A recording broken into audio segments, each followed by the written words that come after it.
Shalom semua, selamat pagi. Saya hari ini akan membahas tentang arguments, ya, dan apa yang saya temukan tentang arguments atau berdebat di dalam Alkitab. Tapi sebelum itu, seperti biasa, mari kita berdoa. Terima kasih ya Tuhan Yesus untuk berkat rahmat-Mu hari ini. Sekali lagi Tuhan, kami mau mengerti firman-Mu, membahas firman-Mu, supaya kami terus dipenuhi oleh kebenaran firman-Mu, sehingga kami pun mempunyai hati yang lembut dan juga fisik kami dan jasmani kami bisa melakukannya dalam kehidupan sehari-hari Tuhan. Tuntun kami, Roh Kudus membukakan hati kami, bukakan pikiran kami supaya bisa mengerti lebih lagi akan kebenaran firman-Mu yang memang merupakan satu-satunya petunjuk dalam kami menjalani hidup kami. Terima kasih ya Tuhan Yesus, dalam nama Tuhan Yesus kami telah berdoa dan mengucap syukur. Amin. Oke, jadi tentang argumen atau berdebat, karena saya punya pengalaman ya, beberapa kali saya yakin yang lain juga pernah mengalami kayak seperti padahal cuma ngobrol biasa, cuman menanyakan pendapat, cuman setelah beberapa lama ternyata itu berubah menjadi argumen atau debat yang sangat hebat. Ya, sebenarnya menurut saya itu hal kecil, lalu menjadi argumen, lalu menjadi debat. Nah, jadi setelah itu pun saya melihat apa sih yang dikatakan Alkitab tentang argumen atau tentang berdebat. Nah, jadi kita lihat di sini. Lalu saya cari-cari di ayat Alkitab, ya. Saya melihat atau saya search kalau saya selalu sukanya search di King James Version karena menurut saya itu adalah terjemahan yang paling tua dan terjemahan yang paling mirip dengan terjemahan aslinya bahasa asli Alkitab, yaitu Hebrew and Greek. Ya, lalu saya mendapat satu word namanya yang disebut tokeha di Hebrew, ya, saya lupa penyebutannya gimana, ya, yaitu itu argument atau debat. Dan argument itu hanya dipakai satu kali di dalam Alkitab, yaitu di mana pada saat Ayub argue atau membela dirinya di hadapan Tuhan bahwa oh Tuhan, saya sudah seperti ini loh, saya sudah tidak berbuat salah dan inilah perbuatan baik saya. Lalu kenapa Tuhan masih hukum? Nah, itu satu-satunya yang saya ketemu di Alkitab, cuman King James Version.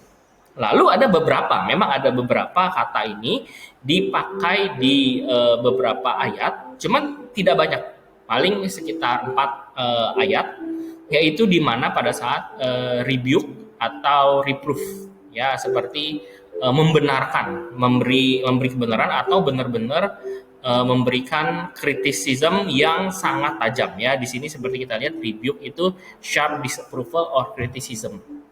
Nah, lalu saya lihat di sini kenapa ya Tuhan belakangan ini banyak orang-orang yang tensi tinggi, ya, suka berdebat, bahkan di sosial media aja walaupun nggak ketemu, ya, online aja netizen itu bisa berdebat dengan hangat atau berdebat dengan sangat keras, padahal mereka nggak pernah ketemu, hanya memperdebatkan suatu hal yang menurut saya itu kurang berbobot lah istilahnya, atau ya sebenarnya nggak menyangkut kehidupan rohani kita, nggak menyangkut finansial kita, tapi orang-orang suka berdebat.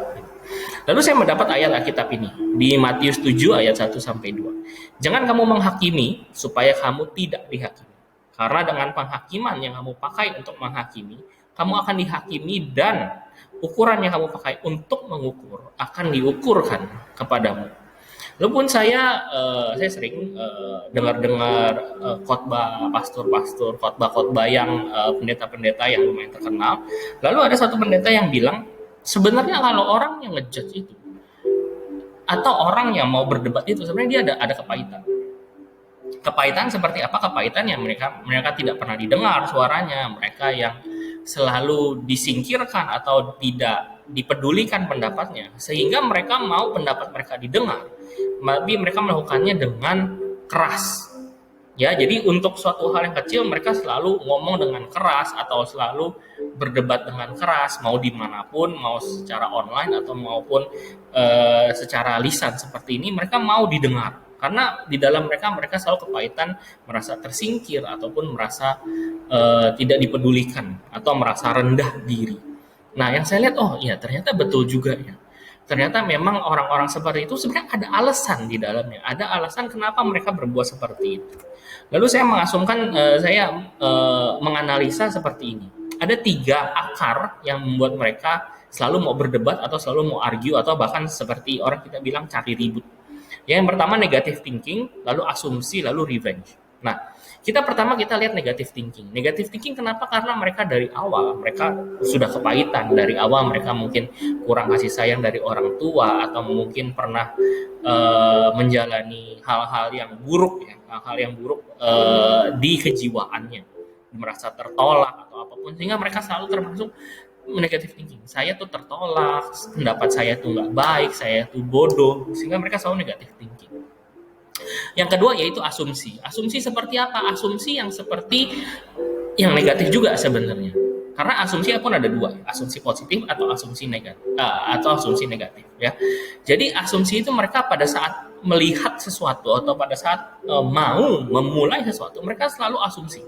Asumsi sepertinya saya nggak bisa nih, sepertinya kurang ini, sepertinya kurang itu. Lalu asumsi itu yang membawa mereka ke argumen. Karena mereka selalu asumsi mereka tidak cukup, mereka selalu perlu ini, lebih lagi, perlu ini, lebih lagi. Sehingga kalau mereka tidak dapat yang dalam asumsi mereka itu mereka kurang dan mereka tidak mendapatinya, mereka akan argue langsung, mereka akan debat.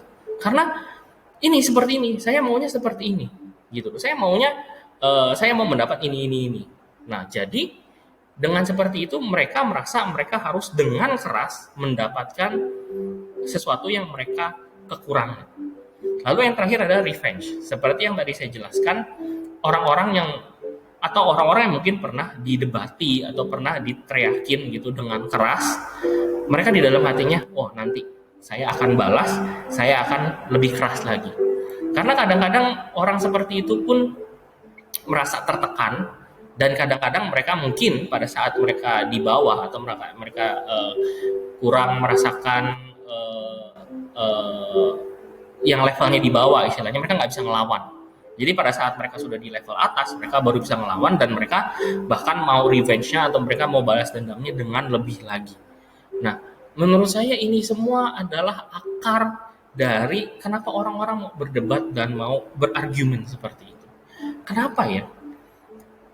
Ternyata memang ya dunia ini sudah makin gelap dan sudah makin banyak orang yang sakit hati. Dan seperti yang kita tahu, kalau orang sudah sakit hati itu pasti akan mau balas dendamnya berkali-kali lipat gitu. Mereka nggak puas satu dibayar satu gitu. Mereka mau membalas, ya kalau bisa disakiti, mereka mau membalas ke beberapa orang gitu loh, sehingga istilahnya mereka baru puas. Nah, itulah yang menyebabkan perdebatan, argumen, negative thinking ini semakin bergulir bahkan semakin besar seperti snowballing. Nah, lalu saya melihat, saya pun mendapat ayat Alkitab ini, Roma 12 ayat 21, janganlah kamu kalah terhadap kejahatan, tetapi kalahkan kejahatan dengan kebaikan.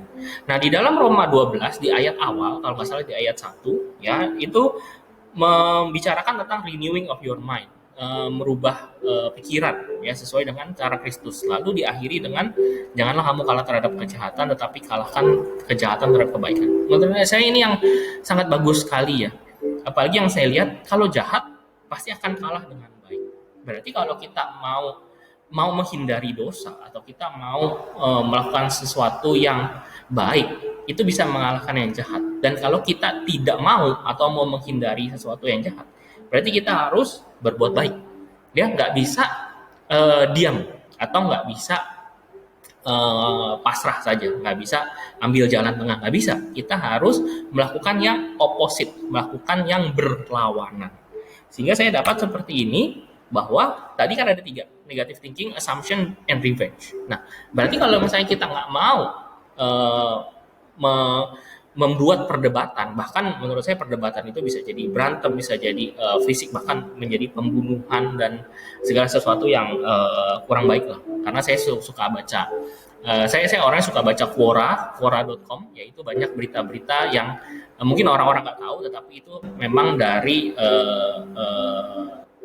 orang-orang yang witnessing langsung atau pengalaman pribadi mereka gitu. Dan mereka banyak melihat bahwa orang-orang yang dibunuh, orang-orang yang mendapatkan perlakuan yang tidak baik itu karena ya mereka kepahitan. Dan pada saat mereka kepahitan dan mereka simpan itu lalu meledak. Nah, jadi seperti ini. Kadang-kadang kepahitan itu mereka pada saat mereka diemin pun atau pada saat mereka lupa, tetap aja mereka bisa suatu saat itu bisa timbul lagi. Sehingga kita harus lawan dengan yang opposite. Nah, kita lihat di sini negative thinking, ya opposite-nya positive thinking, ya. Jadi bukan kalau misalkan kita banyak negative thinking, terutama pada saat merasa tertolak atau merasa dikucilkan, ya kita harus positif. Positifnya seperti apa? Kita sebagai orang Kristiani, kita punya Alkitab, kita punya firman Tuhan, yang istilahnya kita memberikan kita garansi bahwa kita tuh dicintai Tuhan. Semua doa kita tuh didengar oleh Tuhan, cuman jawabannya mungkin nanti. Cuman pasti doa kita tuh selalu didengar. Pendapat kita tuh selalu didengar. Jadi kita tuh nggak perlu mau membuktikan sesuatu kepada orang lain atau kita mau pendapat kita tuh didengar, nggak perlu seperti itu. Kita hanya perlu positive thinking. Oh ya udah, kalau misalkan orang itu tidak mau dengar ya berarti mungkin dia lagi nggak perlu pendapat saya. Ya udah, itu positive thinking aja. Jadi kita harus selalu memasukkan positive thinking. Lalu assumption versus abstain. Abstain itu bukannya blank ya, bukannya kosong. Cuman sebenarnya abstain ini menurut saya ini lebih ke open minded. Ya nanti saya akan rubah ini open minded. Jadi dibanding kamu asumsi itu kan mengasumsikan atau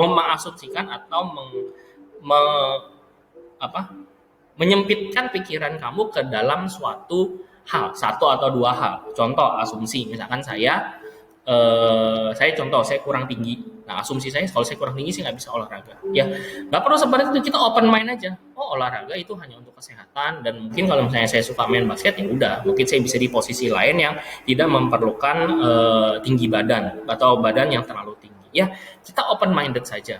Atau bahkan misalkan pada saat mau masuk restoran, ada beberapa orang yang tidak suka coba-coba restoran. Jadi tetap aja di satu restoran ya dia coba atau dia makan makanan di restoran, beberapa restoran yang pernah dia coba dan di situ-situ aja gitu. Jadi kadang-kadang kita harus open minded juga. Oh, ini restoran baru nih, kita coba ya. Itu jadi contoh sederhananya. Kita coba aja, kalau nggak enak ya udah nggak usah datangin lagi gitu. Atau mungkin ketemu orang baru atau pada saat berteman, pada saat ada sel group baru atau ada komunitas baru, kita harus benar-benar open minded, jangan asumsi, terutama jangan asumsi dari tampak depannya. Lalu revenge versus forgiveness, ya jadi kita lagi-lagi ya kita harus memaafkan hal-hal yang telah hal yang telah menyakiti kita, omongan orang atau segala tindakan orang yang menyakiti kita harus forgive. Kenapa? Karena pada saat kita tidak memaafkan, hal itu akan terulang dan hal itu pun akan menjadi hal yang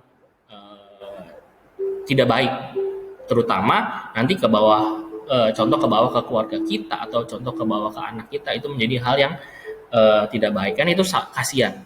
Anak kita tidak tahu apa-apa, cuman karena kita punya kepahitan, kita meneruskannya kepada anak kita atau kepada orang-orang yang tidak tahu atau baru mengenal kita, terus terkena dampaknya. Nah, itu kan kasihan. Nah, jadi di sini adalah perdebatan itu atau argumen itu sebenarnya bisa dikurangi atau bahkan bisa dihilangkan lah. Nggak usah argumen. Seperti kita bilang, kalau misalkan emang mereka tidak mau mendengarkan kamu ya sudah. Tinggalkan saja, kebaskan debu dari bajumu. Jadi kita nggak perlu pusing kalau kita punya pendapat tidak didengarkan. Jadi pada saat itu kita tidak merasa pahit, tidak merasa tertolak, sehingga kita pun bisa memberikan diri kita assurance atau garansi bahwa oh, saya sudah melakukan yang terbaik dan saya nggak perlu terlalu maksain. Ya, sehingga dari argumen itu tidak berkembang menjadi perpecahan, tidak berkembang menjadi hal-hal yang negatif seperti pembunuhan atau clash secara fisik atau clash secara mental, karena itu hal itu yang dapat merugikan dua belah pihak. Ya, jadi argumen atau debate itu sangat merugikan. Itu bukan win-win situation tapi lose-lose situation. Itu akan sangat merugikan orang-orang sekitar kita, atau bahkan dampaknya itu pun bisa sangat besar ya, dampak negatifnya.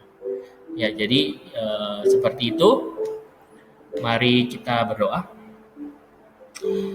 Terima kasih Tuhan Yesus untuk berkat-Mu hari ini Tuhan. Kami bisa sadar lagi Tuhan bahwa semua hal-hal yang kami lakukan itu Engkau lihat Tuhan. Engkau mengetahui apa yang menjadi doa, keinginan kami, pendapat kami, semuanya Tuhan, sampai hal yang terkecil Tuhan.